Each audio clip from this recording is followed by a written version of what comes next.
வணக்கம், this is Gokul. House of the dragon season 2 episode 7 பத்தி தான் பார்க்க போறோம். போன எபிசோட்ல சீஸ்மோக் டிராகன் ஒரு புதிய ரைடரோட காணப்பட்டதை தெரிஞ்சுக்கிட்ட ரெனேரா தன்னுடைய டிராகனான சைராக்ஸ்ல அந்த ரைடர் யார் அப்படிங்கறத பாக்குறதுக்காக கிளம்பினா. மறுபக்கம் ரிவர்லாண்ட்ஸ்ல ஆலிஸ் ரிவர்ஸ் டேமன் கேட்ட உதவியின் பேர்ல இந்த ரிவர்லாண்ட்ஸோட லார்டான குரோவர் டலி படுத்த படுக்கையா இருந்தார் இல்லையா, அவரை கொலை செஞ்சிடுறா. இதனால அவருடைய பேரனான ஆஸ்கர் டலி தான் இப்ப இந்த ரிவர்லாண்ட்ஸ்க்கு லார்ட் ஆகியிருக்கான். அவன் டேமனுக்கு ஆதரவு தெரிவிச்சுட்டா மத்த சிற்றரசர்கள் எல்லாருமே டேமனுக்கு ஆதரவு தெரிவிச்சுதான் ஆகணும். அதனால டேமனும் படைய திரட்டிடுவான். இப்ப இந்த எபிசோட்ல வரவிருக்கிற டான்ஸ் ஆஃப் த டிராகன்ஸ் யுத்தத்துல முக்கிய பங்காற்ற போற 2 பெரிய டிராகன்களை நமக்கு அறிமுகப்படுத்துறாங்க. அதோட சேர்த்து அவங்கள ரைட் பண்ண போற அந்த ரைடர்ஸையும் நமக்கு அறிமுகப்படுத்துறாங்க. ரிவர்லாண்ட்ஸ்ல ஒரு வழியா டேமன் படைய திரட்டுறதுக்கான ஒரு நம்பிக்கை தெரியுது. அதன் பிறகு இந்த டிராகன் சீட்ஸ் எல்லாம் யாரு, இதெல்லாத்தையும் பத்தி தான் இந்த எபிசோட்ல பார்க்க போறோம். எபிசோட்குள்ள போறதுக்கு முன்னாடி விருப்பம் இருக்கக்கூடிய நண்பர்கள் நம்ம சேனலுக்கு சப்ஸ்கிரைப் பண்ணிக்கோங்க. முடிஞ்சா அந்த லைக் பட்டனையும் தட்டி விட்டுருங்க. உங்களுடைய இந்த சின்ன ஆதரவு தான் எனக்கு அடுத்தடுத்த எபிசோட்ஸ் போடுறதுக்கு மிகப்பெரிய மோட்டிவேஷனா இருக்கும். இப்போ வாங்க எபிசோட்குள்ள போகலாம். எபிசோடோட ஆரம்பத்துல சீஸ்மோக்கை தேடி வந்த ரெனேரா ட்ரிஃப்மார் கடற்கரை ஓரத்துல சீஸ்மோக்கையும் அதோடைய புதிய ரைடரான ஆடமையும் சந்திக்கிறா. ஆடம் கோரிஸ் சொல்லாரனுடைய ஒரு மகன் தான் அப்படிங்கிறது ரெனேராவுக்கு தெரியாது. அவ கிரீன் அணியை சேர்ந்தவங்க யாராவது தான் சீஸ்மோக்கை ஓட்டிட்டு வந்திருப்பாங்க அப்படின்னு தான் நினைச்சுக்கிட்டு இங்க வந்திருப்பா. ஆனா இங்க சீஸ்மோக்கோட வேறு ஒரு ஆள், அதுவும் பாக்குறதுக்கு ஒரு சாதாரண தொழிலாளி மாதிரி இருக்கக்கூடிய ஒரு ஆள் இங்க நிக்கிறத பார்த்துட்டு ரெனேராவுக்கு குழப்பமாகவும் அதே நேரத்துல வியப்பாவும் இருக்குது. ரெனேரா ஆடமை பார்த்து, நீ நின்னுட்டு இருக்கிறது ரெனேரா டர்கேரியனுக்கு எதிரில இந்த ஒட்டுமொத்த வெஸ்ட்ரோஸின் அரசின் முன்னால் நீ நின்னுட்டு இருக்கிற, அதுவும் டர்கேரியன் வம்சத்துக்கு உரித்தான டிராகனோட நீ நின்னுட்டு இருக்கிற, உனக்கு என்ன வேணும் அப்படின்னு கேட்கிறா. ஆடம் அவனுடைய பதட்டத்தை விடுத்து கொஞ்சம் பெருமையோட, எனக்கு டிராகன்களை எப்படி செலுத்தணும் அப்படிங்கிற டிராகன் ரைடர்ஸோடைய அந்த நுட்பங்களை கத்துக்கணும், அது மட்டும் இல்லாம அதன் பிறகு என்னுடைய அரசிக்கு நான் சேவையும் செய்யணும்னு சொல்லிட்டு ரெனேரா முன்னாடி மண்டிட்டு அவளை தலை வணங்குறான். ரெனேரா இப்போ ஆடம் நோக்கி நடந்து போக அவளுக்கு சீஸ்மோக் டிராகனால எந்தவித ஆபத்தும் ஏற்படக்கூடாது அப்படின்னு சைராக்ஸும் அவ பின்னாலேயே போகுது. இந்த சீஸ்மோக் டிராகன் ரெனேராவுடைய முன்னாள் கணவனான லேனார் விளையரன் தான் பயன்படுத்தின டிராகன். அதனால கண்டிப்பா சீஸ்மோக் டிராகனுக்கும் ரெனேரா யார் அப்படிங்கிறதும் சைராக்ஸையும் முன்னாலேயே தெரிஞ்சிருக்கும். ஆனா என்னதான் டிராகன்களுக்கு மற்ற டிராகன்களை தெரிஞ்சிருந்தாலும் கூட தங்களுடைய அப்போதைய ரைடர்ஸ்க்கு தான் அதுங்க விசுவாசமா இருக்குது. உதாரணமா வேகார் டிராகன் ஏமண்டுக்கு முன்னாடி லேனா விளையரன் பயன்படுத்தின ஒரு டிராகன் தான். ரேனிஸ் டர்கேரியனுடைய மகள் தான் லேனா விளையரன். அப்படி இருந்தும் கூட ரூக்ஸஸ் யுத்தத்துல லேனாவுடைய அம்மாவையே வேகார் டிராகன் கொன்றுச்சு. அதனால தன்னுடைய முன்னாள் ரைடருடைய அம்மாவாச்சு அப்படிங்கிற அந்த எண்ணம்லாம் டிராகன்களுக்கு இருக்காது. அவங்களுடைய தற்போதைய ரைடர் என்ன கட்டளை கொடுக்குறாங்களோ அதுக்கு தான் அந்த டிராகன்கள் பணியுது. நேற்று வரைக்கும் ஆடம் ஒரு சாதாரண கப்பல் தொழிலாளி. ஆனா இன்னைக்கு அவன்கிட்ட ஒரு டிராகன் இருக்க காரணத்தினால இந்த வெஸ்ட்ரோஸ்ல இருக்கக்கூடிய சில சக்தி வாய்ந்த மனிதர்கள்ல அவனும் ஒருத்தன். அவன் உடனடியா மண்டிட்டு தலை வணங்கினது ரெனேராவுக்கு சந்தேகத்தை கிளப்புது. ஆனா ஆடம் என்ன சொல்றான் அப்படின்னா, அவன் தன்னுடைய வாழ்நாள் முழுக்க வெளாரின் குடும்பத்துக்காக சேவை செஞ்சதாகவும் அவன் பாக்குறதுக்கு தாழ்ச்சி குளத்துல பிறந்த ஒருத்த மாதிரி தெரிஞ்சா கூட சேவை செய்யறது அவனுக்கு புதுசு இல்லை அப்படின்னு சொல்றான். அது மட்டும் இல்லாம நானா போய் இந்த டிராகனை நான் தேர்ந்தெடுக்கல, அந்த டிராகன் தான் என்கிட்ட வந்து என்ன தேர்ந்தெடுத்திருக்கு அப்படின்னு ஆடம் சொல்றான். இது ஒரு கடவுள் செயல் அப்படின்னும் கடவுள் ஏதோ ஒரு பெரிய நோக்கத்துக்காக தான் இந்த டிராகனை அவன்கிட்ட அனுப்பி இருக்கிறதா அவன் சொல்றான். ரெனேரா ஆடம் கிட்ட அவனுடைய பெற்றோர்கள் பத்தி கேட்கிறா. தன்னுடைய அம்மா ஒரு கப்பல் தொழிலாளி அப்படின்னு ஆடம் சொல்றான். தன்னுடைய அப்பாவின் விளைவா இந்த டிராகனை அவன் கையகப்படுத்தல அப்படின்னும் அவனுடைய அப்பாவுக்கும் இதுக்கும் சம்பந்தம் இல்லை அப்படின்னு சொல்லிடுறான். ஆடம் நினைச்சிருந்தா நான் கோர்லிஸோடைய மகன் தான், உங்களுடைய ஹேண்ட் ஆஃப் த குவீனுடைய மகன் தான் அப்படின்னு சொல்லியிருக்கலாம். ஆனா ஏனோ அவன் மறைச்சிடுறான். அவனுடைய மூதாதையர்கள்ல யாராவது டர்கேரியன்ஸா அப்படின்னு ரெனேரா கேட்கிறா. ஆனா ஆடம் என்ன சொல்றான் அப்படின்னா, எங்க குடும்பத்துல இந்த பதிவேடுகளை பயன்படுத்துறதெல்லாம் கிடையாது, அதனால எனக்கு தெரியல அப்படின்னு சொல்லிடுறான். இப்ப அவனுடைய பேரை கேட்டு தெரிஞ்சுக்கிட்ட ரெனேரா, நான் நடக்கவே நடக்காதுன்னு பயந்த ஒரு செயலை நீ செஞ்சு காட்டியிருக்கிற, அதனால எனக்கு மகிழ்ச்சி தான். இப்ப இந்த டிராகனை நீ டிராகன் ஸ்டோன் வரைக்கும் பறந்து அழைச்சிட்டு வந்துருவியா அப்படின்னு கேட்கிறா. அவனும் முயற்சி செய்யறான் அப்படின்னு சொல்றான். இப்ப இந்த 2 பேரும் டிராகன் ஸ்டோனை நோக்கி பறக்குறாங்க. இப்ப இங்க கிங்ஸ் லேண்டிங்ல ஆலிசன்ட்க்கு போன எபிசோட்ல ஏற்பட்ட அந்த காயத்துக்கு கிராண்ட் மிஸ்டர் ஆர்வைல் மருந்து போட்டுட்டு இருக்காரு. ஆலிசன்ட் அவளை அமைச்சரவையிலிருந்து நீக்கப்பட்ட காரணத்தினால ரொம்பவே மன வருத்தத்துல தான் இருக்கிறா. ஆலிசன்ட் தன்னுடைய வாழ்க்கையில இது எதையுமே விருப்பப்பட்டு அவ தேர்ந்தெடுக்கல.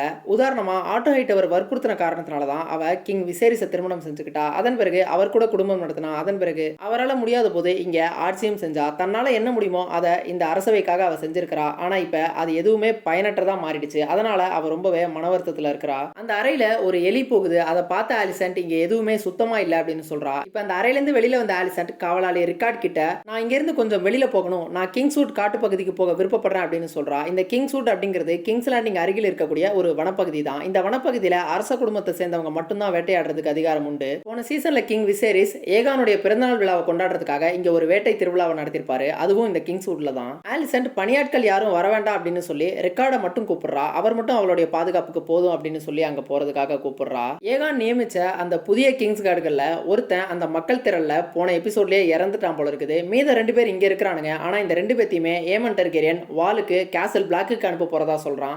ஏன்னா இவனுக்கு 2 பேருமே கிங்ஸ் கார்டா இருக்கிறதுக்கு லாயக்கற்றவனுங்க தான். இந்த காட்சிகளை அரண்மனை மேலிருந்து ஜாஸ்பர் வெல்டும் லாரி ஸ்ட்ராங்கும் பார்த்துக்கிட்டு இருக்காங்க. சீஸ்மோக் டிராகனுக்கு ஒரு புதிய ரைடர் கிடைச்சிருக்கிற தகவல் ஜாஸ்பர் வெல்டுக்கு வந்து சேர்ந்திருக்குது போல இருக்குது. இதை பத்தி அவ அவன் லாரிஸ் கிட்ட சொல்றான். லாரிஸ் இது ஒரு முக்கியமான தகவல் தான். இதை நீங்க பிரின்ஸ் ரீஜென்ட் கிட்ட சொன்னீங்க அப்படின்னா உங்களுக்கு சில அனுகூலங்கள் கிடைக்கலாம் அப்படின்னு சொல்றான். அந்த ரைடர் யாரு, உங்களுக்கு இந்த தகவல் எப்படி கிடைச்சது அப்படிங்கறத பத்தி எல்லாம் லாரிஸ் விசாரிக்கிறான். அதுக்கு ஜாஸ்பர் அவனுடைய உதவியாளன் கிட்ட இருந்து இந்த தகவல் கிடைச்சதா சொல்றான். அந்த உதவியாளனுக்கு பலர் பேசி பலர் பரிமாறி அவனுக்கு வந்து சேர்ந்ததா சொல்றான். ரைடர் யார் அப்படிங்கிறது தெரியலன்னு, ஒருவேளை ரேனாவா இருக்கிறதுக்கான வாய்ப்பு இருக்கு அப்படின்னு ஜாஸ்பர் சொல்றான். நீங்க விருப்பப்பட்டா இந்த தகவலை பிரின்ஸ் ரீஜென்ட் கிட்ட நீங்களே உங்களுடைய ரகசியமா சொல்லலாம் அப்படின்னு சொல்லி ஜாஸ்பர் சொல்றான். ஆனா லாரிஸ் அதுக்கு மறுத்துறான். இது உங்களுக்கு கிடைச்ச ரகசியம், இது என்னோடதே கிடையாது, நான் சொந்தம் கொண்டாட முடியாது அப்படின்னு சொல்லிடுறான். இந்த தகவலை நான் பிரின்ஸ் ரீஜென்ட் கிட்ட சொல்லவா, உங்களுடைய ஆலோசனை என்ன அப்படிங்கறத நான் தெரிஞ்சுக்கணும்னு சொல்லி ஜாஸ்பர் கேட்கிறான். ஏன்னா இந்த மாதிரியான உளவு ரகசியங்கள்ல லாரிஸ் தானே கை தேர்ந்தாலு. லாரிஸ் ஜாஸ்பர் கிட்ட உங்களுக்கு விருப்பம் இருந்தா நீங்க தாராளமா பிரின்ஸ் ரீஜென்ட் கிட்ட இதை பத்தி சொல்லலாம், ஆனா இந்த தகவலை காத்துல அப்படியே விட்டுறதா நல்லதுன்னு எனக்கு தோணுது அப்படின்னு லாரிஸ் சொல்றான். லாரிஸ் ஏன் இந்த தகவலை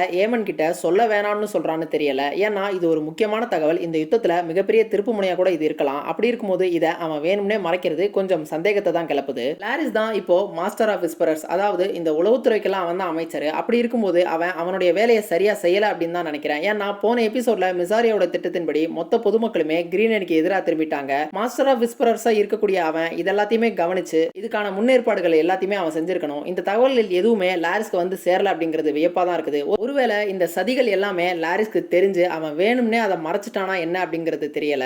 ஏன்னா லாரிஸால ஏமண்ட ஏகான் மாதிரி மூளை செலவு செஞ்சு அவனுடைய கட்டுக்குள்ள கொண்டு வர முடியல. அதனால சீக்கிரம் ஏமண்ட பலவீனப்படுத்தணும் அப்படின்னு கூட அவன் நினைக்கலாம். பொறுத்திருந்து பார்ப்போம் அவனுடைய நோக்கங்கள் என்ன அப்படிங்கறத. இப்ப இங்க டிராகன் ஸ்டோன்ல ரெனேராவும் ஆடமும் அவர்களுடைய டிராகன்ல மீண்டும் இங்க வந்து சேர்ந்துடுறாங்க. அந்த ஆலோசனை கூட்டத்துல அந்த புதிய ரைடர் யார் அப்படிங்கறத பத்தியும் ரெனேராவுக்கு ஏதாவது ஆபத்து ஏற்பட்டிருக்குமா அப்படிங்கறத பத்தியும் எல்லாருமே பதட்டமா காணப்படுறாங்க. ஆனா ரெனேராவுடைய குயின்ஸ் கார்டு ரெனேராவுக்கு எதுவும் ஆகல அப்படின்னு வந்து சொல்றாரு. அந்த ரைடர் யார் அப்படிங்கறத பத்தி கோர்லிஸ் வெலாரியன் கேக்குறாரு. அதுக்கு ரெனேராவுடைய அரசவையில கிராண்ட் மாஸ்டரா இருக்கக்கூடிய மேஸ்டர் ஜெரார்டிஸ் என்ன சொல்றாரு அப்படின்னா, அந்த ரைடர் கோர்லிஸ் வெலாரியனுடைய கப்பல் தொழிலாளி தான் அப்படின்னு சொல்றாரு. போன எபிசோட்ல ரெனேரா கிட்ட அற வாங்கினார் இல்லையா பார்ட்டிமோஸ் கெல்டிகோர், அவர் இப்படி ஒரு சாதாரண ஆள் டிராகனை ரைட் பண்றதை தெரிஞ்சிட்ட உடனே பயங்கரமா எரிச்சல் அடைகிறாரு. இந்த மாதிரி தாழ்ச்சி குளத்துல பிறந்தவங்க எல்லாம் டிராகனை ரைட் பண்ணக்கூடாது, அந்த திருடனை பிடிச்சிங்களா இல்லையா அப்படின்னு சொல்லி கேட்கிறாரு. இவருக்கு ஏன் இவ்வளவு கோபம் அப்படின்னா, இவர் கெல்டிகர் அப்படிங்கிற ஒரு வம்சத்தை சேர்ந்தவர். இந்த வம்சமும் பாத்தீங்க அப்படின்னா ஓல்டு வெலாரியோட அழிவுக்கு பின்னாடி இங்க டிராகன் ஸ்டோனுக்கு வந்த 3 வம்சங்கள்ல ஒரு வம்சம். முதல் வம்சம் டர்கேரியன், அதுக்கப்புறம் வெலாரியன், அதுக்கப்புறம் இந்த கெல்டிகர் வம்சம் தான். என்னதான் வெலாரியன் மற்றும் கெல்டிகர் இந்த 2 வம்சங்களுமே ஓல்டு வெலாரியாவை சேர்ந்தவங்களா இருந்தாலும் கூட அவங்களால டிராகன்களை ஓட்ட முடியாது. வெலேரியன் வம்சத்தை சேராத வேற வம்சங்கள் டிராகன்களை கட்டுப்படுத்த ஆரம்பிச்சிட்டாங்க அப்படின்னா அதன் பிறகு இவருடைய வம்சமான கெல்டிகர் வம்சம் ஓரங்கட்டப்பட்டுரும் அப்படின்னு அவர் பயப்படுறாரு. அந்த திருடனை பிடிச்சி செல்லுல அடைச்சிங்களா அப்படின்னு பார்ட்டிமோஸ் கெல்டிகர் கேட்கிறாரு. அதுக்கு மேஸ்டர் என்ன சொல்றாரு அப்படின்னா, ரெனேரா ஆடம ஒரு விருந்தாளி மாதிரி நடத்த சொன்னதாகவும் அவனுக்கு டிராகன் ரைடர்ஸ்க்கு உண்டான சில பயிற்சிகளையும் வெலேரியன் மொழியையும் கத்துக் கொடுக்க போறதா ரெனேரா சொன்னதா மேஸ்டர் சொல்றாரு. இதை கேட்ட கெல்டிகர் மேலும் கோபமாகிறாரு. ஜேசும் யாருன்னு தெரியாத ஒரு சாதாரண தொழிலாளி டிராகனை கையகப்படுத்தினதுல விருப்பம் இல்லாம தான் காணப்படுறான். இப்ப இந்த பக்கம் ரெனேராவும் மிசாரியாவும் நடந்த இந்த சம்பவத்தை பத்தி பேசிக்கிட்டு இருக்காங்க. ஆடமுடைய உடம்புல கண்டிப்பா டர்கேரியன் ரத்தம் இருக்கக்கூடும் அப்படின்னு ரெனேரா நம்புறா. இதே டிராகன் போன எபிசோட்ல ஸ்டெஃபன் டார்க்லைனை நிராகரிச்சிருச்சு. அதுக்கான காரணம் என்ன அப்படின்னா, அவருடைய உடம்புல டர்கேரியன் ரத்தம் ரொம்ப கம்மியான அளவுல இருந்திருக்கலாம். அதனால அந்த டிராகனால அதை உணர முடியாம கூட போயிருக்கலாம். ஏன்னா ஸ்டெஃபன் டார்க்லைனுடைய பாட்டியோடைய பாட்டி தான் ஒரு டர்கேரியன் இளவரசி. மத்தவங்க எல்லாருமே டார்க்லைன் வம்சத்தை சேர்ந்தவங்க தான் அவருடைய குடும்பத்துல. அதனால அவருடைய உடம்புல டார்க்லைன் ரத்தம் பிரதானமாகவும் டர்கேரியன் ரத்தம் ரொம்பவே கம்மியான விகிதாசாரத்துல தான் இருந்திருக்கும். ரெனேரா என்ன சொல்றா அப்படின்னா, நேரடியா டர்கேரியன்களுக்கு பிறந்த மற்ற குடும்பத்துல யாராவது இருக்கிறாங்களான்னு இந்த தலைமுறை அல்லது அதுக்கும் போன தலைமுறையில யாராவது இருக்கிறாங்களா அப்படின்னு பார்க்கணும்னு சொல்றா. ஆனா அவளுக்கு எங்க பாக்குறது, இதெல்லாம் எங்க தேடுறது அப்படின்னு தெரியல. திரும்ப அந்த கோப்புகள் எல்லாத்தையுமே தேடிக்கிட்டு இருக்கா.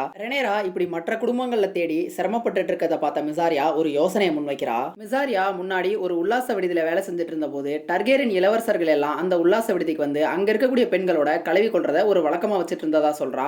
அதன் விளைவா நிறைய குழந்தைகளை அந்த வேசி பெண்கள் பெற்றெடுத்ததாகவும் சொல்றா. இப்படி நேரடியா டர்கேரியன் இளவரசர்களுக்கே பிறந்த சில டர்கேரியன் பாஸ்டர்ஸை நாம தேர்ந்தெடுத்தோம் அப்படின்னா அவங்க கிட்ட டர்கேரியன் ரத்தம் நிரம்பவே இருக்கும். அதனால அவங்களால டிராகன்களையும் கையகப்படுத்த முடியும் அப்படிங்கிறது தான் மிசாரியாவுடைய திட்டம். ஆனா அவங்க எல்லோருமே முறை தவறி பிறந்த பாஸ்டர்ஸ் அப்படிங்கிற காரணத்தினால ரெனேரா இந்த யோசனையை செயல்படுத்த தயங்குறா. இந்த வெஸ்ட்ரோஸ்ல திருமண உறவுக்கு முறைப்படி பிறந்தவர்களுக்கு தான் சொத்துக்களும் மதிப்பும் அங்கீகாரமும் கிடைக்கும். மற்ற பாஸ்டர்ஸ்களுக்கு எதுவுமே கிடைக்காது. அந்த பாஸ்டர்ஸ்களுக்கு முன்னுரிமையா அளிக்கப்படாது. இது அவங்க காலங்காலமா பின்பற்றிட்டு வர ஒரு வழக்கம். அவங்களுடைய வழிமுறைகள்ல இது ஒண்ணு. இந்த வழக்கத்தை மீறதுக்கு ரெனேரா தயங்குறா. அப்படி மீறது அறமா இருக்காது அப்படின்னு அவன் மிசாரியா கிட்ட சொல்றா. ரெனேரா இப்படி சொல்றது ஒரு முரண்பாடா தான் இருக்குது. காரணம் என்ன அப்படின்னா, கிங் விசேரிஸ் ஆண்கள் மட்டுமே தான் ஆட்சியாளர்களா இருக்க முடியும் அப்படின்னு இருந்த அந்த வழக்கத்தை மீறி தான் ரெனேராவை வாரிசா அறிவிச்சிருப்பாரு. அவர் அந்த வழக்கத்தையும் வழிமுறையும் மீறல அப்படின்னா இன்னைக்கு ரெனேரா அரசியாவே ஆகியிருக்க முடியாது. அந்த ஒரு செயல்னால தான் இங்க இருக்கக்கூடிய பலர் ரெனேராவை விசேரிஸினுடைய உண்மையான வாரிசாகவும் அரியணைக்கு உரித்தான அரசியாகவும் ஏத்துக்கிட்டு அவளுக்கு ஆதரவு தெரிவிச்சிருக்காங்க. போன சீசன்ல பிரின்சஸ் ரேனிஸ் இதை பத்தி பேசிக்கிட்டு இருக்கும்போது ரெனரா கிட்ட இங்க இருக்கக்கூடிய ஆண்கள் எல்லோருமே தங்களை ஒரு ஆண் தான் வழி நடத்தணும் அப்படின்னு தான் எதிர்பார்ப்பாங்க, உன்னை யாருமே அரசியா ஏத்துக்க மாட்டாங்க, ஏன்னா அதுதான் இங்க இருக்கக்கூடிய வழக்கம் அப்படின்னு சொல்லியிருப்பாங்க. அதுக்கு ரெனரா, நான் அரசியான பிறகு இந்த வழக்கங்கள் எல்லாத்தையுமே மாற்றி அமைப்பேன் அப்படின்னு சொல்லுவா. அன்னைக்கு அப்படி சொன்ன ரெனரா இன்னைக்கு அந்த வழக்கத்தை மாற்றி அமைக்க வேண்டிய ஒரு தருணம் ஏற்பட்டிருக்க போது கூட அதுக்கு தயக்கம் காமிக்கிறா. ரெனரா இப்படி பேசுறதை கேட்ட மிசாரியா, நீங்க பாஸ்டர்ட்களையும் தாழ்ந்த குலத்தை சேர்ந்தவர்களையும் டிராகன் ரைடர்ஸ் ஆக்குறது அறம் இல்லை அப்படின்னு சொல்றீங்க. ஆனா உங்களுடைய உடன்பிறவாத 2 சகோதரர்களுமே திருமண உறவுக்கு முறைப்படி பிறந்தவர்கள் தான். நீங்க சொல்ற அதே உயர்ந்த குலமான டர்கேரியன் வம்சத்தை சேர்ந்தவர்கள் தான். அவங்க உங்களுடைய அரியணையை கைப்பற்றும் போது அவங்க அறத்தோட நடந்துக்கிட்டாங்கன்னு நீங்க நினைக்கிறீங்களா? உங்களுடைய 2 சகோதரர்களும் உங்களுக்கு எதிராக போர் புரிய துணிஞ்சிருக்கிறாங்க. ஆனா சாதாரண ஒரு கப்பல் தொழிலாளி உங்களுக்காக சேவை செய்யறேன் அப்படின்னு சொல்றான்னு மிசாரியா அவகிட்ட எடுத்து சொல்லிக்கிட்டு இருக்கிறா. மிசாரியா சொல்றது ரெனராவுக்கும் சரின்னு தான் தோணுது. 20 ஆண்டு காலமா தன்னுடைய மகன்களை பாஸ்டர்ஸ் அப்படின்னு ரெனராவுடைய முதுகுக்கு பின்னால பலர் அவதூறு பேசியிருக்கிறாங்க. ஆனா திருமண உறவை தாண்டி பிறந்துட்ட காரணத்தினாலேயே அவங்க எல்லாருமே தகுதியற்றவர்கள் அப்படிங்கிறது கிடையாது இல்லையா? அதனால இந்த யோசனைக்கு ரெனரா ஒத்துக்கிறா. இப்போ ஆடம் தனக்கு கொடுக்கப்பட்ட அறையில் அந்த அறையினுடைய ஆடம்பரத்தையும் அதனுடைய வசதிகளையும் பார்த்து ஆச்சரியப்பட்டு இருக்கிறான். இப்போ அந்த நேரத்தில் கோர்லிஸ் வளைரன் அவனுடைய அறைக்கு வராரு. அவரை பார்த்து வணங்கிட்டு ஆடம் கோர்லிஸ் கிட்ட அவனை தன்னுடைய வேலையிலேருந்து விடுவிக்குமாறு கேட்குறான். ஏன்னா இவன் அவருடைய கப்பல் துறையில் தானே வேலை பார்த்துக்கிட்டு இருந்தான். அவருமே அதை ஒத்துக்கிறாரு. ஒத்துக்கிட்டு அவனை லேசாக பாராட்டிட்டும் போறாரு. லேசாக தான் அவனை பாராட்டுறாரு. அவனை தன்னுடைய மகன் அப்படின்லாம் அவர் வெளிப்படுத்திக்கவே இல்லை. ஆனால் அதுக்கே ஆடம் மனம் நெகிழ்ந்து போயிடுறான். இப்போ இந்த ரிவர்லாண்ட்ஸுக்கு புதிய லாடா பொறுப்பேற்றிருக்குது ஆஸ்கர் டெல்லி தான். குரோவர் டெல்லி இறந்துட்ட காரணத்தினால அவருடைய பேரனான ஆஸ்கர் டெல்லி இப்போ இந்த ஒட்டுமொத்த ரிவர்லாண்ட்ஸ்க்கும் புதிய லாடா பொறுப்பேற்றிருக்கிறான். டேமன் கூப்பிட்டதின் பேர்ல ஆஸ்கர் டெல்லியும் மற்ற ரிவர்லாண்ட்ஸை சேர்ந்த சிற்றரசர்கள் எல்லோருமே இப்போ ஹாரன்ஹாலுக்கு வந்திருக்காங்க. டேமன் கொஞ்சம் பதட்டத்தோடு தான் காணப்படுறான். காரணம் என்ன அப்படின்னா இந்த ரிவர்லாண்ட்ஸ்ல அவன் படையை திரட்டுறதுக்கு ரொம்பவே சிரமப்பட்டு இருக்கான். அது மட்டும் இல்லாம இந்த ஹாரன்ஹாலுக்கு வந்ததுலேருந்தே அவன் நிறைய உளவியல் ரீதியான சிக்கல்களுக்கு ஆளாயிருக்கிறான். அந்த ஒரு அழுத்தம் அவன் கிட்ட தெரியுது. உள்ள வந்த ஆஸ்கர் டெல்லி கிட்ட டேமன் அவனுடைய தாத்தா இறப்புக்கு இரங்கல் தெரிவிக்கிறான். அது மட்டும் இல்லாம இப்ப புதிய லாடா பொறுப்பேற்றிருக்க காரணத்தினால ஆஸ்கர் டெல்லியை பாராட்டவும் செய்யறான். இதே டேமன் தான் கொஞ்சம் எபிசோட்ஸ்க்கு முன்னாடி ஆஸ்கர் டெல்லியை நீ எனக்கு எந்த பயனும் இல்லைன்னு சொல்லி விரட்டி விட்டுருப்பான். விரட்டி விட்டுட்டு தான் வில்லம் பிளாக்கரோட சேர்ந்து சில அட்டூழியங்களையும் செஞ்சிருப்பான். இந்த டல்லி வம்சம் இப்ப இங்க இருக்கக்கூடிய 2 அணிகள்ல ஏகானுக்கும் ஆதரவு தெரிவிக்கல, ரெனராவுக்கும் ஆதரவு தெரிவிக்கல. காரணம் என்ன அப்படின்னா குரோவர் டெல்லி படுத்த படுக்கையில இருந்தாரு. அவரால் பேசக்கூட முடியல. அதனால அவர் இடத்துல யாருமே ஆதரவு தெரிவிக்க முடியல. இப்ப அவர் இறந்துட்ட காரணத்தினால ஆஸ்கர் டெல்லி யாருக்கு ஆதரவு தெரிவிக்கிறானோ இந்த ரிவர்லாண்ட்ஸ் இருக்கக்கூடிய மற்ற சிற்றரசர்கள் எல்லோருமே அவங்களுக்கு தான் ஆதரவு தெரிவிச்சாகணும். அதனால டேமனுக்கு இப்ப ஆஸ்கர் டெல்லி ரொம்பவே முக்கியமான ஒரு நபர். டேமன் ஆஸ்கர் கிட்ட வந்து என்ன சொல்றான் அப்படின்னா, நீ இன்னும் ஒரு முடிவு எடுக்க வேண்டியது பாக்கி இருக்குது, நீ யாருக்கு ஆதரவு தெரிவிக்க போற அப்படின்னு சொல்லி கேட்கறான். ஆஸ்கர் டெல்லி இந்த மாதிரியான காரியங்கள்ல தான் ஒரு சின்ன பையன் அப்படின்னும், அது மட்டும் இல்லாம டேமன் இந்த ரிவர்லாண்ட்ஸ்ல வில்லம் பிளாக்கரோட சேர்ந்துக்கிட்டு பிராக்கன் வம்சத்து ஆளுங்க கிட்ட ரொம்பவே மோசமா நடந்துகிட்டதாகவும் சொல்றான். டேமன் ஆஸ்கர் டெல்லி கிட்ட சரி அதெல்லாம் இருக்கட்டும், இப்ப நீ யார் பக்கம் அதை சொல்லு அப்படின்னு சொல்லி கேட்கறான். அதுக்கு ஆஸ்கர் டெல்லி, எங்களுடைய டல்லி வம்சம் சத்தியத்துக்கு கட்டுப்பட்டவங்க. 20 ஆண்டுகளுக்கு முன்னாடி என்னுடைய தாத்தா கிங் விசேரிஸ் ரெனராவை வாரிசா அறிவிச்ச பொழுது ரெனராவுக்கு ஆதரவு தெரிவித்து சத்தியம் செஞ்சு கொடுத்தாங்க.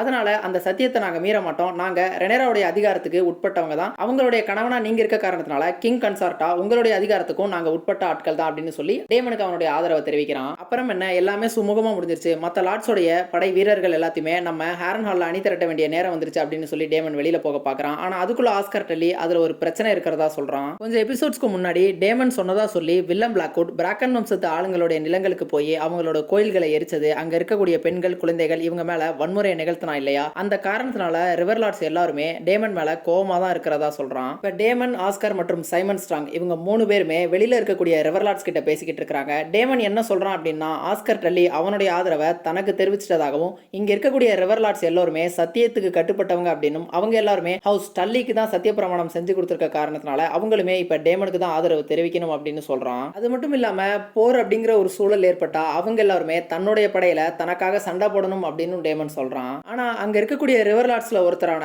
லார்ட் பைப்பர் என்ன சொல்றாரு அப்படின்னா, ஆஸ்கர் டல்லி தன்னுடைய மகனை விட சின்ன பையன் அப்படின்னும், அவனுடைய பேச்சை நாங்க எதுக்காக கேட்கணும் அப்படின்னும், அது மட்டும் இல்லாம டேமன் டார்கேரியன் தன்னுடைய நோக்கங்களுக்காக அப்பாவிகளோட உயிரை கூட கொல்றதுக்கு தயங்க மாட்டார் அப்படின்னு சொல்லி அவருக்கு நாங்க ஏன் ஆதரவு தெரிவிக்கணும்னு கேட்கிறாரு. டேமன் பேர்ல வில்லம் பிளாக்வுட் செஞ்ச அட்டூழியங்களை குறிப்பிட்டு தான் இந்த லார்ட் பைப்பர் இப்படி சொல்றாரு. இதை கேட்ட ஆஸ்கர் டல்லி என்ன சொல்றான் அப்படின்னா, நான் சின்ன பையனா இருக்கலாம், அது உண்மைதான். ஆனா எல்லாரும் நல்லா தெரிஞ்சுக்கோங்க, எனக்கு டேமன் டார்கேரியன் மேல எந்த ஒரு அன்புமோ மரியாதையுமோ கிடையாது அப்படின்னு சொல்றான். ஆனா டேமன் டர்கேரியனுடைய செயலுக்காக நாம ரெனேராவுக்கு செஞ்சு கொடுத்த சத்திய பிரமாணத்தை மீறணும் அப்படிங்கிறது கிடையாது. என்னுடைய தாத்தா ரெனேராவை தான் உண்மையான வாரிசா ஏத்துக்கிட்டு அவங்களுக்கு தான் ஆதரவும் தெரிவிச்சாரு. அதனால அந்த ஒரு விசுவாசத்துல இருந்து நாம மீற வேண்டியது கிடையாதுன்னு ஆஸ்கர் டெல்லி சொல்றான். ஆஸ்கர் டெல்லி டேமனை இப்படி கொஞ்சம் அதிகப்படியா பேசினது டேமனுக்கு பிடிக்கல. உடனே டேமன் என்ன சொல்றான் அப்படின்னா, கொஞ்சம் நாக்க அடக்கி பேசு அப்படின்னு சொல்றான். ஆஸ்கர் இப்ப டேமன் கிட்ட வந்து, உனக்கு எங்களுடைய படை வேணுமா வேணாமா அப்படின்னு சொல்றான்.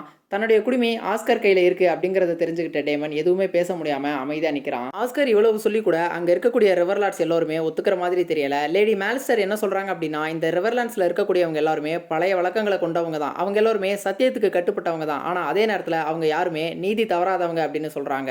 அதனால குற்றம் செஞ்சவனுக்கு தண்டனை கொடுத்து நீதியை வழங்கி ஆகணும் அப்படின்னு சொல்லி லேடி மேலிஸ்டர் சொல்றாங்க. இதை கேட்ட வில்லம் பிளாக்வுட் உடனே முன் வந்து, நீதி எல்லாம் ஏற்கனவே வழங்கியாச்சு. துரோகி ஏகானுக்கு ஆதரவு தெரிவிச்ச இந்த ஏமாஸ் பிராக்கனை நம்ம வழிக்கு கொண்டு வந்துட்டோம். இதுவே நீதிதான் அப்படின்னு சொல்றான். சொல்லி முடிச்ச வில்லம் பிளாக்வுட் தன்னுடைய வாளை ஆஸ்கர் டெல்லி முன்னாடி சமர்ப்பிச்சு அவனுடைய லாடா ஏத்துக்கிறான். அது மட்டும் இல்லாம கிங் கன்சார்ட் ஆன டேமன் டர்கேரியனுக்கு இப்ப எல்லாருமே ஆதரவு தெரிவிப்போம்னு சொல்லி மற்ற ரிவர்லார்ட்ஸையும் கூப்பிடுறான். ஆஸ்கர் டெல்லி அவனை ஏத்துக்கிறான். இருந்தாலும் என்ன சொல்றான் அப்படின்னா, அவன் வில்லம் பிளாக்வுட்க்கு மட்டும் லார்டு கிடையாது, இந்த ஒட்டுமொத்த ரிவர்லாண்ட்ஸ்ல இருக்கக்கூடிய எல்லா சிற்றரசர்களுக்குமே அவன் லார்டு அப்படின்னு சொல்றான். வில்லம் பிளாக்வுட் செஞ்ச குற்றங்களுக்கு அவனுக்கு தண்டனை கிடைச்சாகணும்னு ஆஸ்கர் டெல்லி சொல்லிட்டு அவனை கைது பண்ண சொல்றான். இதை எதிர்பார்க்காத வில்லம் பிளாக்வுட் டேமன் டர்கேரியன் கிட்ட, நீங்க சொன்னதின் பேர்ல தான் நான் சில பல செயல்களை செஞ்சேன், அதனால என்னை விடுவிக்க சொல்லுங்க அப்படின்னு சொல்றான். உடனே ஆஸ்கர் டெல்லி, டேமன் டர்கேரியன் அவருடைய ஆசைகளை வெளியில சொன்னது உண்மைதான், ஆனா அவர் படையை திரட்டுறதுக்காக தான் சொன்னாரே தவிர இந்த மாதிரியான அட்டூழியங்களை செய்ய சொல்லல.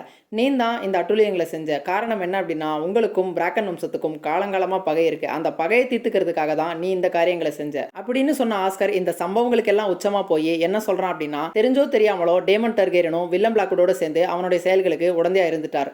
அந்த காரணத்தினால டேமன் டர்கேரியனே முன்னாடி வந்து இந்த நீதியை வழங்கினா நல்லா இருக்கும்னு சொல்லி டேமன் டர்கேரியனே முன் வந்து வில்லம் பிளாக்வுட்க்கு மரண தண்டனை கொடுக்கறது தான் நீதியா இருக்க முடியும்னு சொல்லி ஆஸ்கர் டெல்லி சொல்றான். இதை கேட்ட சைமன் ஸ்ட்ராங் ஒரு நிமிஷம் அப்படியே ஆடி போயிடுறாரு. டேமன் இப்ப என்ன பண்றதுன்னு தெரியாம அப்படியே முழிச்சிட்டு இருக்கிறான். அவனுடைய தலைக்குள்ள ஒரு பெரிய போராட்டமே நடக்குது. இப்ப அங்கிருந்து கிட்ட வந்த டேமன் வில்லம் பிளாக்வுட் கெஞ்சுறதையும் பொருட்படுத்தாம அவனோட தலையை அப்படியே வெட்டி எடுத்துடுறான். ஆனா வில்லம் பிளாக்வுடைய துண்டிக்கப்பட்ட தலையை காமிக்காம நமக்கு டேமனோட தலையை தான் காமிக்கிறாங்க. காரணம் என்ன அப்படின்னா, இந்த ரிவர்லாண்ட்ஸ்ல டேமன் படையை திரட்டுறதுக்கு இந்த ரிவர்லாண்ட்ஸோட ரொம்பவே போராட வேண்டியதா போயிடுச்சு. அது ஒரு பக்கம் அப்படின்னா, அவனுடைய தலைக்குள்ளேயும் ஒரு பெரிய போராட்டமே நடந்துகிட்டு இருக்குது. அதை உணர்த்துற விதத்துல தான் இந்த காட்சி இருந்தது. இப்ப கட் பண்ணா டேமனுக்கு தான் எங்க இருக்கிறோம், இப்ப என்ன செஞ்சுட்டு வந்திருக்கிறோம் அப்படிங்கறதே தெரியாத மாதிரி அவனுக்கு அந்த கனவு காட்சிகள் மீண்டும் வந்திருக்குது. அவன் தன்னுடைய அறையை நோக்கி போறான். அப்ப அந்த இடத்துல ஒரு ஆடை பாக்குறான். இந்த ஆடு கூட இந்த ஹேரன் ஹால்ல இருக்கக்கூடிய ஆவிகளால ஆட்கொள்ளப்பட்ட ஒரு ஆடு மாதிரி தான் தெரியுது. ஒருவேளை இந்த ஆடு ஆலிஸ் ரிவர்ஸா இருக்குமா அப்படிங்கிறது தெரியல. ஏன்னா இந்த எபிசோட் முழுக்கவே ஆலிஸ் ரிவர்ஸ் இந்த ஹேரன் ஹால்ல காணப்படவே இல்லை. இப்ப தன்னுடைய அறையில டேமனுடைய அண்ணனான கிங் விசேரிஸ் உட்கார்ந்து இருக்கிறாரு. அவர் ரொம்பவே நலிவடைஞ்சிருக்கிறாரு. போன சீசன்ல கிங் விசேரிஸ்க்கு அந்த தொழுநோயினால என்னெல்லாம் பாதிப்பு ஏற்பட்டு எப்படி மோசமா மாறினாரோ அந்த மாதிரி அங்க அவர் உட்கார்ந்துட்டு இருக்கிறாரு. அந்த அரியணையில ஏற்பட்ட ஒரு சின்ன கீறல் தான் கடைசியில அவருக்கு இந்த அளவுக்கு ஒரு பெரிய நோயை கொண்டு வந்து விட்டுருச்சு. அதனால கிங் விசேரிஸ் டேமன் கிட்ட என்ன சொல்றாரு அப்படின்னா, அவருக்கு இந்த மகுடத்தின் மேலையும் அரியணையின் மேலையும் ஆசை இல்லை அப்படின்னும், இந்த ரெண்டும் தான் தன்னுடைய வாழ்க்கையவே சீரழிச்சிட்டதா அவர் சொல்றாரு. அதனாலதான் தனக்கு இந்த மாதிரியான நோய்கள் எல்லாமே வந்துருச்சு அப்படின்னு சொல்றாரு. டேமன் தான் எப்போதுமே தான் அரசன் ஆகணும் அப்படின்னு ஆசைப்பட்ட ஒருத்தன். அதனால கிங் விசேரிஸ் அவங்கிட்ட என்ன கேட்கிறாரு அப்படின்னா, என்னுடைய இந்த நிலையை பார்த்தும் கூட உனக்கு இன்னும் அரியணையின் ஆசை விட்டு போகலையா அப்படின்னு சொல்லி கேட்கிறாரு. இப்ப இங்க கிங்ஸ் லேண்டிங்ல மிஸ்டர் ஆர்வெல் ஏகானுக்கு மீண்டும் எழுந்து நடக்கிறதுக்காக பயிற்சி கொடுத்துட்டு இருக்காரு. ஆனா ஏகான் ரொம்பவே திணறிட்டு தான் இருக்கிறான். அவனால நடக்கவே முடியல. திணறி நடந்துட்டு இருந்த ஏகான் கால் இடறி கீழே விழுந்துடுறான். இப்ப கீழே விழுந்த ஏகான் பயங்கரமா வழியில கத்திக்கிட்டு இருக்க அந்த அறைக்குள்ள லாரிஸ் ஸ்ட்ராங் உள்ள வரான். உள்ள வந்த லாரிஸும் மிஸ்டர் ஆர்வெலும் ஏகானுக்கு உதவி அவனுடைய படுக்கையில கொண்டு போய் அவனை போடுறாங்க. படுக்கையில போடும்போது ஏகான் வலி தாங்க முடியாம பயங்கரமா கதறி அழுகிறான். ஏகானை நடக்க வச்சு பயிற்சி கொடுக்க சொல்லி மேஸ்டர் கிட்ட லாரிஸ் தான் சொல்லியிருப்பான் போல இருக்குது. இப்ப ஏகான் கிட்ட லாரிஸ் வந்து அவனை நடைபயிற்சிக்காக பாராட்டிட்டு இன்னும் கடினமா உழைக்கணும் அப்படின்னு சொல்றான். லாரிஸ் ஏன் இந்த மாதிரி பண்றான் அப்படின்னா, ஏமண்ட தன்னுடைய கட்டுக்குள்ள கொண்டு வர முடியல. அதனால லாரிஸ் மீண்டும் ஏகானை நடக்க வச்சு அரசவைக்கு அழைச்சிட்டு வந்துட்டா எல்லா பொறுப்பும் மீண்டும் ஏகான் கிட்ட வந்துடும். அதனால ஏகானை தன்னுடைய கட்டுக்குள்ள கொண்டு வந்துட்டு லாரிஸ் அதிகாரத்தை செலுத்தலாம். அதுக்காக தான் இப்படி எல்லாம் செய்யறான் அப்படின்னு நினைக்கிறேன். இப்ப மேஸ்டரை தனியா கூப்பிட்டு மீண்டும் கொஞ்ச நேரம் கழிச்சு ஏகானை நடக்க வச்சு பயிற்சி கொடுக்க சொல்றான். ஆனா மேஸ்டர் மறுத்து பாக்குறாரு. இருந்தாலும் லாரிஸ் ஒத்துக்கிற மாதிரி தெரியல. இப்ப இங்க ட்ரிஃப்ட்மார்க்ல கோர்லிஸ் ஆலினை சந்திக்கிறாரு. ரெனேரா தன்னுடைய டிராகனை கிளைம் பண்றதுக்காக கிங்ஸ் லேண்டிங்ல இருக்கக்கூடிய டர்கேரியன் பாஸ்டர்ட்ஸ் எல்லாரையும் டிராகன் ஸ்டோனுக்கு அழைச்சிட்டு வரணும் அப்படிங்கிறது தான் திட்டம். ஆனா இதை வெளிப்படையா பண்ண முடியாது, ரகசியமா தான் பண்ணி ஆகணும். அந்த காரணத்தினால ஒரு மீன்பிடி கப்பலையும் அந்த கப்பல்ல ஒரு மீனவர் மூலியமா இந்த அழைப்பு செய்தியை கிங்ஸ் லேண்டிங் அனுப்புறது தான் இவங்களுடைய திட்டம். அதுக்கு உண்டான ஏற்பாடுகளை ஆலினை செய்ய சொல்லி கோர்லிஸ் வலாரன் சொல்றாரு. நம்பிக்கைக்குரிய ஆட்களா அதுல போட சொல்றாரு. அதன் பிறகு ஆடம் சீஸ்மோக் டிராகனை கிளைம் பண்ணதை பத்தியும் பேசுறாரு. வலாரன் வம்சத்தை சேர்ந்தவர்களால டிராகன்களை கட்டுப்படுத்த முடியாது. ஒருவேளை ஆலின் மற்றும் ஆடம் இவங்களுடைய அம்மா கிட்ட இருந்து இவங்களுக்கு இந்த டர்கேரியன் ரத்தம் வந்திருக்கலாம் அப்படின்னும் அதை பத்தி தனக்கு முழுசா தெரியல அப்படின்னு கோர்லிஸ் சொல்றாரு. ஆடம் மற்றும் ஆலின் இந்த ரெண்டு பேருமே தன்னுடைய மகன் தான் அப்படிங்கறத கோர்லிஸும் ஒத்துக்கிறாரு. இருந்தாலும் அதை வெளிப்படையா ஏத்துக்க மாட்டேங்கிறாரு. இதுல ஏதோ கௌரவ குறைச்சலா இருக்கிறதா அவர் நினைக்கிறார் போல இருக்குது. தன்னுடைய சகோதரன் ஆடமால ஒரு டிராகனை கிளைம் பண்ண முடியும் அப்படின்னா கண்டிப்பா ஆலினாலையும் முடியும் அப்படின்னு சொல்லி கோர்லிஸ் சொல்றாரு. ஆனா ஆலின் இதை ஒத்துக்கிற மாதிரி தெரியல. அவனுடைய சகோதரன் ஆடம் சின்ன வயசுல இருந்தே தன்னுடைய மதிப்புக்காகவும் அவனுடைய சமூக அங்கீகாரத்துக்காகவும் இயங்கின ஒரு ஆள் அப்படின்னும், ஆனா ஆலின் அந்த மாதிரி கிடையாது, அவன் உப்பும் கடலும் சேர்ந்த ஒருத்தன் அப்படின்னும், அவனுக்கு இந்த கடலை தாண்டி எதுவுமே தேவையில்லை அப்படின்னு சொல்லிடுறான். இதே வார்த்தைகளை முந்தைய எபிசோட்கள்ல பேலா சொல்லியிருப்பா. கோர்லிஸ் வலாரன் பேலாவை தன்னுடைய வாரிசா அறிவிக்கிறேன் அப்படின்னு சொன்ன போது ட்ரிஃப்ட் மார்க் உப்பும் கடலும் சேர்ந்த ஒருத்தருக்கு தான் போகணும், நான் ரத்தமும் நெருப்பும் கலந்தவ அப்படின்னு சொல்லியிருப்பா. இதே வார்த்தைகளை இப்ப ஆலினும் சொல்றான். ஒருவேளை கோர்லிஸ் இந்த ட்ரிஃப்ட் மார்க்குக்கு அடுத்த வாரிசா ஆலின் அறிவிப்பாரா, பொறுத்திருந்து பார்ப்போம். இப்ப நமக்கு வேலை காமிக்கிறாங்க. வேல்ல ரேனா மற்றும் ரெனேரா டேமன் இவங்க ரெண்டு பேருக்குமே பிறந்த ரெண்டு சின்ன பசங்களான ஏகான் மற்றும் விசேரிஸ் இவங்க எல்லாருமே சேர்ந்து இப்ப பென்டோஸ் நோக்கி போய்கிட்டு இருக்காங்க. ரெனேராவுடைய மூன்றாவது மகனான ஜாஃப்ரியும் அவனுடைய குட்டி டிராகனான டைராக்சிஸ் மட்டும் இந்த ஈரி அரண்மனையில இருப்பாங்க போல இருக்குது. இவங்க போறதையே லேடி ஜேன் ஆரின் வெறிச்சு பார்த்துட்டு இருக்கா. அவளை பார்த்தா ரெனேரா பெரிய டிராகனை கொடுக்காம சின்ன டிராகன் கொடுத்துட்ட காரணத்தினால இன்னும் கோவமா தான் இருக்கிறா போல இருக்குது. இப்ப ஜேன் ஆரின் உள்ள போன உடனே இவ எப்படா உள்ள போவா அப்படின்னு பாத்துக்கிட்டு இருந்த ரேனா வேற திசையை நோக்கி ஓட ஆரம்பிக்கிறா. போன எபிசோட்ல ஏதோ ஒரு டிராகன் சில ஆடுகளை எரிச்சு சாப்பிட்டு இருந்தது இல்லையா, அந்த இடத்துக்கு ரேனா இப்ப வந்து நின்னுட்டு இருக்கா. அங்கிருந்து டிராகன் எந்த வழியா போயிருக்கும்னு அந்த தடத்தை பின் தொடர்ந்து அவ அப்படியே போக ஆரம்பிக்கிறா. ஒருவேளை இங்க இருக்கக்கூடிய டிராகனை இவ கிளைம் பண்ண முயற்சி செய்வா போல இருக்குது. இப்ப எங்க ஆலிசன்ட் அந்த கிங்ஸ்வுட் காட்டு பகுதிகளில் நேரத்தை செலவிட்டு இருக்கா. அவ கூட சர் ரிக்கார்டும் கூடவே இருக்கிறாரு அவளுடைய பாதுகாப்புக்காக. கிங்ஸ் லேண்டிங்க்கு போகாம அந்த காட்டு பகுதிகளிலேயே இவங்க ரெண்டு பேரும் கூடாரம் போட்டு தங்கி இருக்கிறாங்க. திரும்ப எப்ப கிங்ஸ் லேண்டிங்க்கு போறதா உத்தேசம்னு அந்த காவலர் கேட்கிறாரு. அதுக்கு ஆலிசன்ட் இன்னும் முடிவு பண்ணல அப்படின்னு சொல்லிட்டு அன்றைய இரவையும் அங்கேயே கழிக்கிறதா முடிவு பண்ணியிருக்கிறா. இப்போ இங்கே டிராகன் ஸ்டோன்ல ஜேஸ் ரெனேரா கிட்ட பேசுறதுக்காக வரான். ஜேஸ்க்கு இந்த டர்கேரியன் பாஸ்டர்ஸை டிராகன் ரைடர்களா மாத்துறதுல விருப்பம் இல்ல. இதுக்கான காரணம் என்ன அப்படின்னா, ஜேஸும் அந்த மற்ற டர்கேரியன் பாஸ்டர்ஸ் மாதிரி திருமண உறவை தாண்டி பிறந்தவன் தான். அவனுடைய அப்பா ஹார்வின் ஸ்ட்ராங் தான் அப்படிங்கிறது அவனுக்குமே தெரியும். என்னதான் பேருக்கு பின்னாடி ஜெசேரிஸ் வெலாரியன் அப்படிங்கிறது இருந்தாலும் ஜேஸ் லேனார் வெலாரியனுடைய மகன் கிடையாது. இந்த உண்மை அவனுக்கும் தெரிஞ்சிருக்குது. போன சீசன்ல இதை பத்தி அவன் ரெனேரா கிட்ட கேட்டிருப்பான். என்னுடைய அப்பா ஹார்வின் ஸ்ட்ராங் தானா, அப்ப நான் ஒரு பாஸ்டர்டா அப்படின்னு சொல்லி ரெனேரா கிட்ட கேட்டிருப்பான். அதுக்கு ரெனேரா நீ ஒரு டர்கேரியன், அது மட்டும் தான் இங்க முக்கியம், வேற எதுவுமே முக்கியம் கிடையாது அப்படின்னு சொல்லி அவனை சமாளிச்சிருப்பா. ஆனா இப்போ ஜேஸ் இத பத்தி ரெனேரா கிட்ட நேரடியாவே கேக்குறான். இதுக்கான காரணம் என்ன அப்படின்னா, மத்த டர்கேரியன் பாஸ்டர்ஸ்க்கும் ஜேஸ்க்கும் இருக்கக்கூடிய ஒரு வித்தியாசம் என்ன அப்படின்னா, ஜேஸ் கிட்ட டிராகன் இருக்கு, அவங்க கிட்ட எல்லாம் டிராகன் இல்ல அப்படிங்கிறது தான்.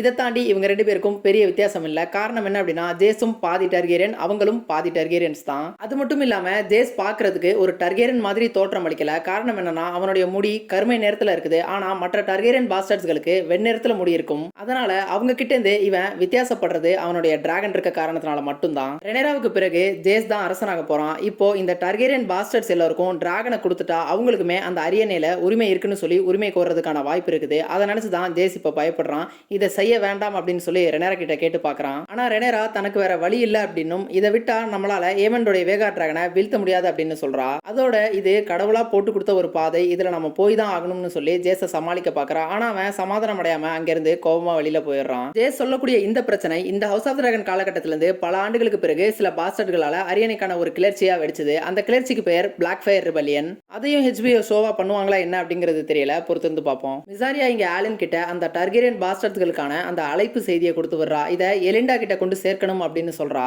ஆலின் அந்த செய்தியை ஒரு மீனவர் கிட்ட கொடுத்து அந்த வேலையை முடிக்க சொல்றான். கிங்ஸ் லேண்டிங் கோட்டையில இப்ப அங்க இருக்கக்கூடிய ஊர்காவல் படையை சேர்ந்த ஒருத்தனுடைய உதவியின் மூலமா இவர் கோட்டைக்குள்ள நுழைஞ்சிடுறாரு. இவனே தான் எலிண்டாவையும் கோட்டைகளுக்குள்ள விட்டுருப்பான். இந்த நேரத்துல இந்த ஊர்காவல் படையினரை பத்தி கொஞ்சம் சொல்லி ஆகணும். இந்த ஊர்காவல் படையை சேர்ந்தவங்க எல்லாரையுமே கோல்டு க்ளோக்ஸ் அப்படின்னு அழைப்பாங்க. காரணம் என்ன அப்படின்னா, அவங்க பொன்னிறத்தாலான ஒரு அங்கியை அணிஞ்சிருப்பாங்க. சில காலங்களுக்கு முன்னாடி வரைக்கும் இவங்க இந்த மாதிரியான அங்கிகள் எதையுமே அணியவே இல்லை. அது மட்டும் இல்லாம இவங்களுடைய உடைகள் மற்றும் ஆயுதங்கள் எல்லாமே தரமற்றதா தான் இருக்கும். இவங்களுமே பெரிய கௌரவம் எதுவுமே இல்லாம ரொம்ப சாதாரணமா தான் நடத்தப்பட்டாங்க. விசேரிஸோடைய காலகட்டத்தில் தான் டேமன் டர்கேரியனை இந்த ஊர்காவல் படைக்கு தலைவனா அறிவிச்சிருப்பாரு. அதன் பிறகுதான் இவங்களுக்கு இந்த கோல்டு க்ளோக்ஸை டேமன் கொடுத்திருப்பான். கோல்டு குளோக்ஸ் மட்டும் இல்லாம இவங்களுக்கு தரமான ஆயுதங்களையும் உடை கவசங்கள் எல்லாத்தையுமே கொடுத்திருப்பான். அப்போவிலிருந்தே இந்த ஊர்காவல் படையை சேர்ந்தவங்கள்ல பெரும்பாலானோர் டேமன் டார்கெரியனுக்கு விசுவாசமா தான் இருக்கிறாங்க. அதனாலதான் ரெனேராவுடைய அணிக்கு இந்த மாதிரியான உதவிகளையும் அவங்க செய்யறாங்க. இப்ப அவங்க டீம் கிரீனுக்கு ஆதரவு தெரிவிச்சிருந்தாலும் கூட இப்ப மீன் பிடிக்கிற மாதிரி நகரத்துக்குள்ள நுழைஞ்சிருந்தாலும் எலிண்டா வீட்டுக்கு வந்து அவகிட்ட அந்த செய்தியை ஒப்படைச்சிடறான். இப்ப எலிண்டா இங்க டார்கெரியன் பாஸ்டர்ஸ் எல்லாம் எங்கெங்க இருப்பாங்களோ அவங்க எல்லாருமே திரட்டி டிராகன் ஸ்டோனுக்கு அனுப்பணும். அதுதான் இவங்களுடைய திட்டம். எலிண்டாவும் தனக்கு நம்பிக்கைக்குரிய ஆளுங்க கிட்ட இந்த செய்தியை அப்படியே பரப்ப ஆரம்பிக்கிறா. அவங்க மூலியமா இந்த செய்தி அப்படியே காட்டுத்தீ மாதிரி எல்லா இடமும் பரவுது. இப்ப அங்க இருக்கக்கூடிய ஒரு வீட்டு கதவுல ஒரு காகித துணுக்கு ஒட்டப்பட்டிருக்கு. அந்த காகிதத்தை உத்து பார்த்தா தெரியுது அதுல 3 தலைகள் கொண்ட டிராகன் தலைகீழா இருக்குது. குறுக்க சிவப்பு நேரத்துல ஒரு கோடும் இழுக்கப்பட்டிருக்குது. ஒருவேளை இந்த வீட்டுல ஒரு டார்கெரியன் பாஸ்டர்ட் இருக்கிறான் அப்படிங்கறத உணர்த்துறதுக்காக தான் இதுவா அப்படிங்கிறது தெரியல. இப்ப அந்த காகித துணுக்க அங்க இருக்கக்கூடிய கோல்டு குளோக்ல ஒருத்தர் கிழிச்சிட்டு போறாரு. இப்ப எலிண்டாவும் கோல்டு குளோக்ஸை சேர்ந்தவங்க மற்ற நம்பிக்கைக்குரியவங்க எல்லாருமே சேர்ந்து டார்கெரியன் பாஸ்டர்ட்ஸ் எல்லாருமே திரட்ட ஆரம்பிச்சிடுறாங்க. இப்ப இங்க ஒரு விடுதியில அல்ஃபும் அவனுடைய நண்பர்களும் சரக்கடிச்சிட்டு இருக்காங்க. அப்ப அவனுடைய நண்பர்கள்ல ஒருத்தன் ரெனேரா கிட்ட இருக்கிற 2 டிராகன்களுக்கு டிராகன் ரைடர்ஸ் வேணும் அப்படின்னு டார்கெரியன் பாஸ்டர்ட்ஸை அழைச்சிருக்கிற அந்த செய்தியை சொல்றான். இந்த அல்ஃப் விசேரிஸ் மற்றும் டேமனுடைய அப்பாவான பேலான் டார்கெரியனுக்கு முறை தவறி பிறந்த ஒரு டார்கெரியன் பாஸ்டர்ட் அப்படிங்கறத பல இடங்கள்ல சொல்லி இருக்கிறான். இவன் சொன்னது மட்டும் இல்லாம இங்க இருக்கவங்க கிட்ட எல்லாம் தான் ஒரு பாதி டார்கெரியன் சொல்லி ஓசி குடியும் குடிச்சிருக்கான் போல இருக்கு. இப்ப அவனுடைய நண்பர்கள் அல்ஃப இந்த வாய்ப்பை பயன்படுத்தி ஒரு டிராகனை கையகப்படுத்த சொல்றாங்க. ஆனா அல்ஃபுக்கு இதை கேட்ட உடனே பகீருங்குது. டிராகனை நேரடியா போய் சந்திக்கணும் அப்படின்னு நினைக்கும் போதே அவனுடைய வயிறெல்லாம் பிசைய ஆரம்பிச்சிருது. தனக்கு காலில் அடிபட்டிருக்கு, அதனால அவனால முடியாது அப்படின்னு சமாளிச்சு பாக்குறான். ஆனா அவனுடைய நண்பர்கள் விடுற மாதிரி தெரியல. இவ்வளவு நாள் பாதி டார்கெரியன் சொல்லி தானே ஓசி குடி குடிச்ச, அதனால நீ கண்டிப்பா போய் தான் ஆகணும், ஒரு டிராகனை கையகப்படுத்தி தான் ஆகணும் அப்படின்னு சொல்லி அவனை வற்புறுத்துறாங்க. இவனுங்க உசுப்பேத்துறதுனால வர வழி இல்லாம அல்ஃபுமே கடைசியா அதுக்கு ஒத்துக்கிறான். இப்ப நமக்கு இங்க ஹியூவையும் அவனுடைய மனைவி கேட்டையும் காமிக்கிறாங்க. உடல்நலம் பாதிக்கப்பட்டு படுத்த படுக்கையா இருந்த இவங்களுடைய மகளுக்கு சரியான வைத்தியம் செய்ய முடியாம அந்த பெண் இறந்துட்டதா இவங்க பேசிக்கிறாங்க. இந்த ஹியூவும் ஒரு டார்கெரியன் பாஸ்டர்ட் தான். அதனால ரெனேராவுடைய அழைப்பை ஏத்துக்கிட்டு இவனுமே இப்ப டிராகன் ஸ்டோனுக்கு போறதுக்காக முடிவு பண்ணியிருக்கிறான். இவன் ஒரு டிராகனை கிளைம் பண்ணிட்டா இவனுடைய சமூக அங்கீகாரமும் உயர்ந்துரும். அதே நேரத்துல இவனுடைய மனைவி கேட்டை ஏதோ ஒரு நாட்டுக்கு லேடியா கூட அறிவிச்சிருவாங்க. அதனால இதை நான் செஞ்சுதான் ஆகணும் அப்படின்னு சொல்லி ஹியூ போறதுக்காக சொல்றான். ஆனா அவனுடைய மனைவிக்கு இதுல விருப்பம் இல்ல. ஹியூவுடைய மனைவி கேட் அவன் கிட்ட எனக்கு லேடி ஆகணும் அப்படிங்கிற ஆசை எல்லாம் இல்ல, அதே நேரத்துல எனக்கு விதவை ஆகணும் அப்படிங்கிற ஆசையும் இல்ல, அதனால நீங்க போக வேணாம் அப்படின்னு சொல்றா. ஆனா ஹியூவுக்கு தன்னுடைய மகளை காப்பாற்ற முடியல அப்படின்னும் அவனுடைய மனைவிக்கு சரியான உணவை வழங்க முடியல அப்படின்னும் ஒரு குற்ற உணர்ச்சி இருக்குது. அவன் இப்ப அவனுடைய மனைவி கிட்ட தான் உண்மையிலே யார் அப்படிங்கிற அந்த கதையை சொல்லிக்கிட்டு இருக்கிறான். நம்ம ஓல்ட் கிங் ஜெஹேரிஸ் இருக்கிறார் இல்லையா, அவருடைய மகளான சேரா டார்கெரியனுக்கு முறை தவறி பிறந்த ஒரு மகன் தான் இந்த ஹியூ ஹேமர். இந்த சேரா டார்கெரியனுக்கு பெண்களுடைய வழக்கங்கள்ல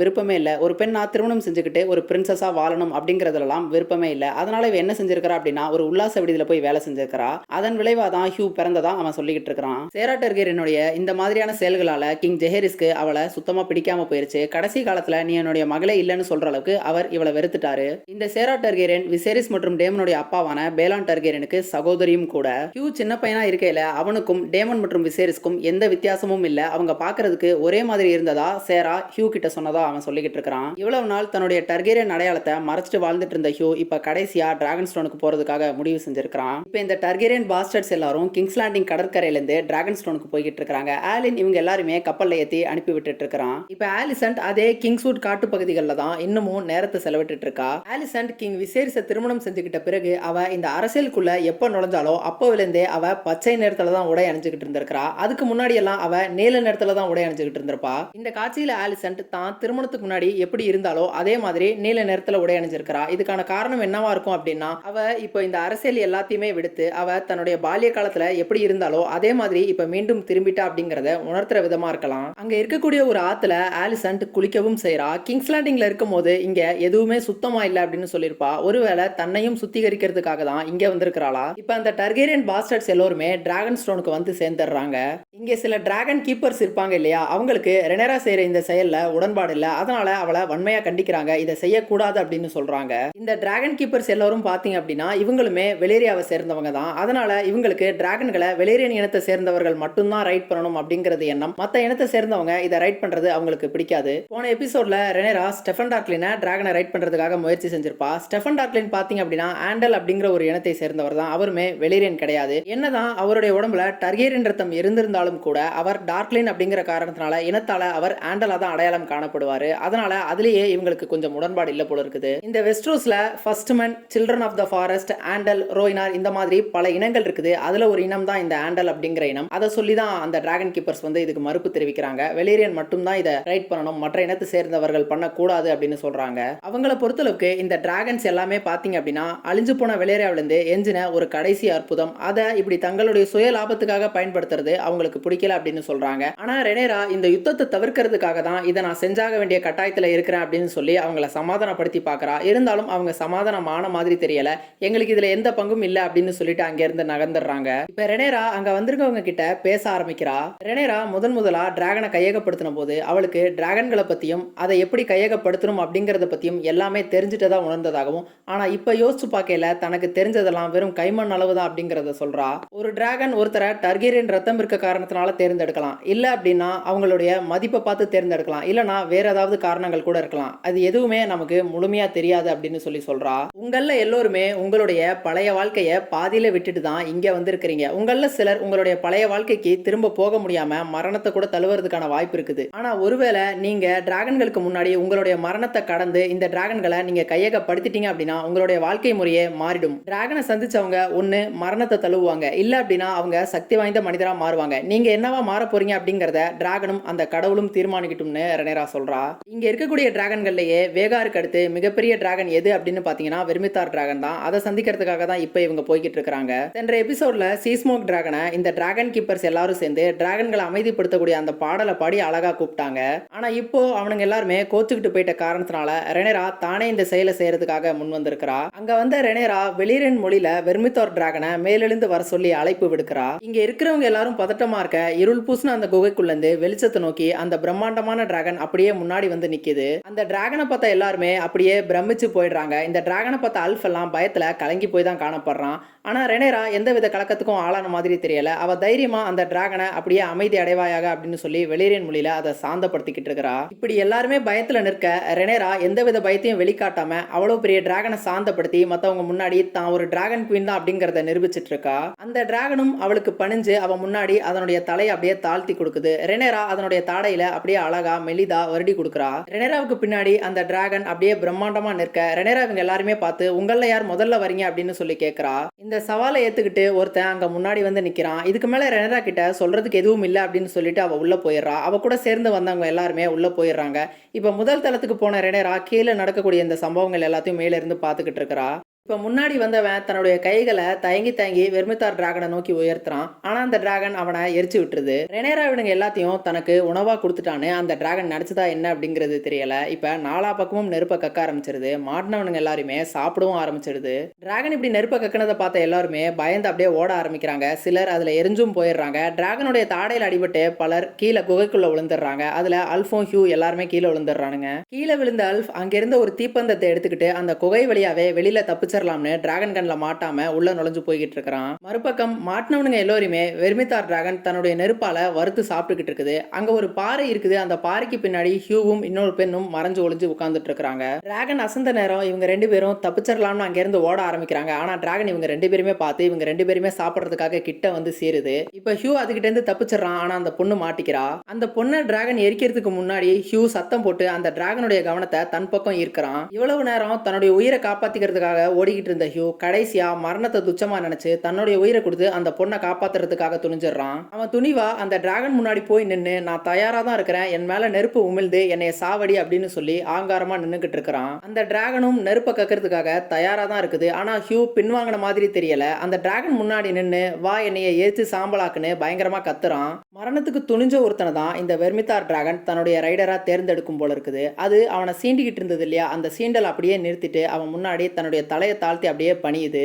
அவனுமே ஒரு சாதிச்ச வெறியோட தான் அந்த டிராகனை பார்க்கறான். இந்த டிராகனை இவனுக்கு முன்னாடி ஓல்கிங்கான ஜெஹேரிஸ் பயன்படுத்தினாரு. அவர் வெறுத்து ஒதுக்குன மகளான சேரா டார்கெரியனுடைய மகன் இந்த டிராகனை கையகப்படுத்தினது ஒரு அழகிய முரண் தான். ஆரம்பத்துல இந்த டிராகன் எல்லாரையுமே எரிச்சிட்டு இருக்கதை பார்த்த ரெனேரா தன்னுடைய செயல் தப்போ அப்படின்னு நினைச்சுக்கிட்டு இருந்திருப்பா. ஆனா இப்ப ஹியூ இதை கிளைம் பண்ணதுனால ஒரு வெற்றி கொண்ட முகத்தோட ஆனந்தத்தோட இந்த காட்சியை மேல இருந்து பாத்துக்கிட்டு இருக்கா. இந்த மாதிரி முறைப்படி பிறக்காத டார்கெரியன் பாஸ்டர்ஸ் டிராகன்களை கையகப்படுத்துறாங்க இல்லையா, இவங்க எல்லாருமே தான் டிராகன் சீட்ஸ் அப்படின்னு அழைக்கிறாங்க.